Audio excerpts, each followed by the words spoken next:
ಶಿವಾಯ ಗುರವೇ ನಮಃ. ಶ್ರೀಮಾತ್ರೇ ನಮಃ. ದೇವಿ ಮಹಾತ್ಮೆಯ ಪೀಠಿಕಾ ಅಧ್ಯಾಯದ 5ನೇ ಪದ್ಯ.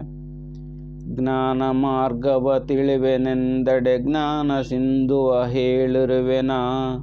ಜ್ಞಾನ ಸಿಂಧುವಿನೊಳಗೆ ಸರ್ವ ತತ್ವ ತಿಳಕೊಳ್ಳಿ. ಏನೋ ಕಾಮ್ಯವು ಬೇಡ್ದೆಡೆಯು ನೀವು ಧ್ಯಾನಿಸಿರಿ ಈ ದೇವಿ ಚರಿತವ. ನ್ಯೂನವಿಲ್ಲದೆ ಸಿದ್ಧಿಯಾಹುದು ಸತ್ಯ ಸತ್ಯವಿದು.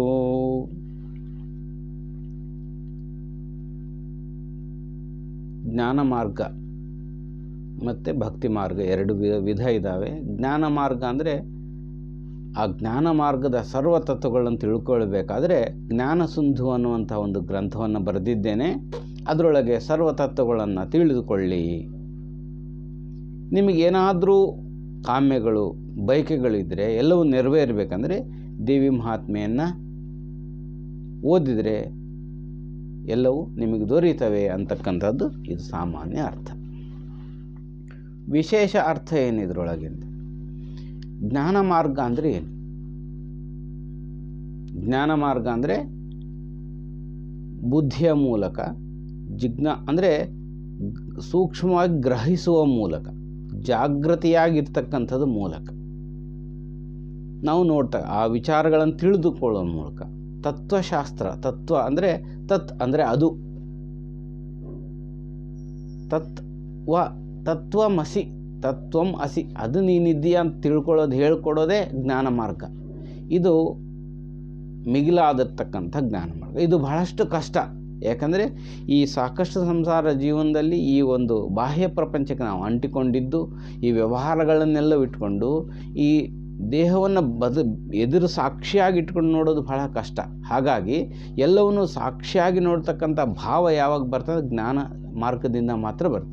ಎಲ್ಲವನ್ನೂ ಸಾಕ್ಷಿಯಾಗಿ ನೋಡ್ತಕ್ಕಂಥದ್ದು ಆ ಭಾವ ಬಹಳಷ್ಟು ಕಷ್ಟತರವಾಗಿರ್ತಕ್ಕಂಥದ್ದು. ಇನ್ನು ಸುಲಭವಾದ್ದು ಅಂದರೆ ಏನು ಬೇಕಾದರೂ ಸಿಗ್ತಕ್ಕಂಥದ್ದು ಈ ಒಂದು ದೇವಿ ಚರಿತ್ರೆ ಓದೋದು. ಹೇಗೆ? ಧ್ಯಾನಿಸಿರಿ ಈ ದೇವಿ ಚರಿತವ.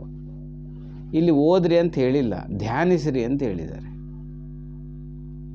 ವಿಶೇಷ ಇದು ಗಮನಿಸಬೇಕು. ನ್ಯೂನವಿಲ್ಲದೆ ಸಿದ್ಧಿಯಾಗುವುದು, ನೋ ಡೌಟ್ ಸಿದ್ಧಿ ಆಗೋದು ಗ್ಯಾರಂಟಿ. ಮತ್ತು ಇನ್ನೊಂದ್ಸಲಿ ಗ್ಯಾರಂಟಿ ಹೇಳಿದ್ರೆ ಸತ್ಯ ಸತ್ಯವಿದು ಅಂತ ಇನ್ನೊಂದ್ಸಲಿ ಒತ್ತಿ ಹೇಳಿದ್ದಾರೆ. ಯಾವಾಗ ಅಂದರೆ ದೇವಿ ಪಾರಾಯಣ ಓದಿಬಿಟ್ರೆ ನಮಗೆ ಎಲ್ಲವೂ ಸಿಕ್ಬಿಡ್ತದೆ ಅಂದರೆ ಅದು ಹಂಗಂತಾರೆ, ಆದರೆ ಸಿಗೋದಿಲ್ಲ ಅಂತ ಅವಧೂತರೇ ಇಲ್ಲಿ ಧ್ಯಾನಿಸಿರಿ ಅಂತ ಹೇಳ್ತಾ ಇದ್ದಾರೆ. ಅಂಡರ್ಲೈನ್ ಮಾಡ್ಕೋಬೇಕು. ಪ್ರತಿಯೊಂದರಲ್ಲಿ ಒಂದೊಂದು ಪದ್ಯದಲ್ಲಿ ಒಂದು ಅಂಡರ್ಲೈನ್ ಮಾಡಿ ಒಂದು ವಿಶೇಷವಾಗಿ ಇಟ್ಟಿದ್ದಾರೆ. ಈ ಸೂಕ್ಷ್ಮಗಳ ಈ ಕೀಲಕ ಒಂದು ಪಾಯಿಂಟ್ ನಾವು ಗ್ರಹಿಸದೆ ಹೋದರೆ ನಮಗೆ ಆ ಒಂದು ಸಿದ್ಧಿ ನಮಗೆ ಸಿಗೋದಿಲ್ಲ ಅಂತ ಅರ್ಥ. ಧ್ಯಾನಿಸಿರಿ ಅಂದರೆ ಆ ಮನದಲ್ಲಿ ಆ ತಾಯಿಯನ್ನು ನಿಲ್ಲಿಸಬೇಕು ಅಂತ ಅರ್ಥ. ದೇವಿ ಚರಿತ ಹೇಗೆ ನಡೀತು ಅದೆಲ್ಲ ಅಂತ ಭಾವಿಸಬೇಕು. ಭಾವನೆಯಲ್ಲಿ ಆ ದೇವಿಯನ್ನು ಕಾಣಬೇಕು. ಆವಾಗ ನಿಮಗೆ ಸಿದ್ಧಿ ಆಗ್ತದೆ ಅಂತ ಅರ್ಥ. ಏನು ಭಾವನೆ ಇಲ್ಲ, ಏನೂ ಇಲ್ಲ, ನಾನು ಸುಮ್ಮನೆ ಓದ್ತಾ ಇದ್ದೀನಿ ಅಂದರೆ ಏನಾಗುತ್ತೆ? ಅಕ್ಷರ ಓದ್ದಂಗೆ ಆಗುತ್ತೆ ಅಷ್ಟೇ. ಭಾವ ಇಲ್ಲ ಅಂದರೆ ಏನೂ ಉಪಯೋಗ ಇಲ್ಲ. ಭಾವ ಸೇರಿದ್ರೇ ಆವಾಗ ಅದಕ್ಕೊಂದು ಮೂಗಿದೆ. ಅದಕ್ಕೆ ವಾಸನೆ ಗೊತ್ತಿರೋ ಶಕ್ತಿ ಇಲ್ಲ ಅಂದರೆ ನಿನಗೆ ಲಡ್ಡು ಇಟ್ರೇನು, ಜಿಲೇಬಿ ಇಟ್ರೇನು, ಭಕ್ಷ್ಯಾದ್ರಗಳು ಯಾವ ಇಟ್ರೇನು, ಎಂಥ ಸುಗಂಧ ಇಟ್ರೇನು ಅದಕ್ಕೆ ಏನು ವಾಸನೆ ಬರಲ್ಲ ಅಂದರೆ ನೀನು ಎಲ್ಲಿದೆಯಾ ಅಂತ ನಿನಗೇನು ಗೊತ್ತಾಗೋದೇ ಇಲ್ಲ.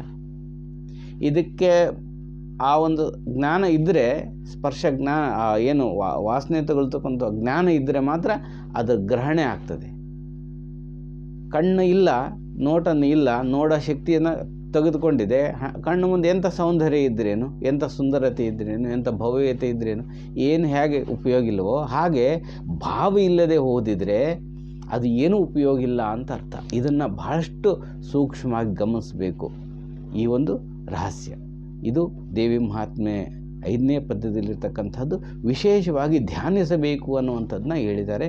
ಇದನ್ನು ನಾವು ನೋಟ್ ಮಾಡಿಕೊಳ್ಬೇಕು. ಮತ್ತು ನಾಳೆ ಇನ್ನೊಂದು ಪದ್ಯವನ್ನು ನೋಡೋಣ. ಶಿವಾಯ ನಮಃ.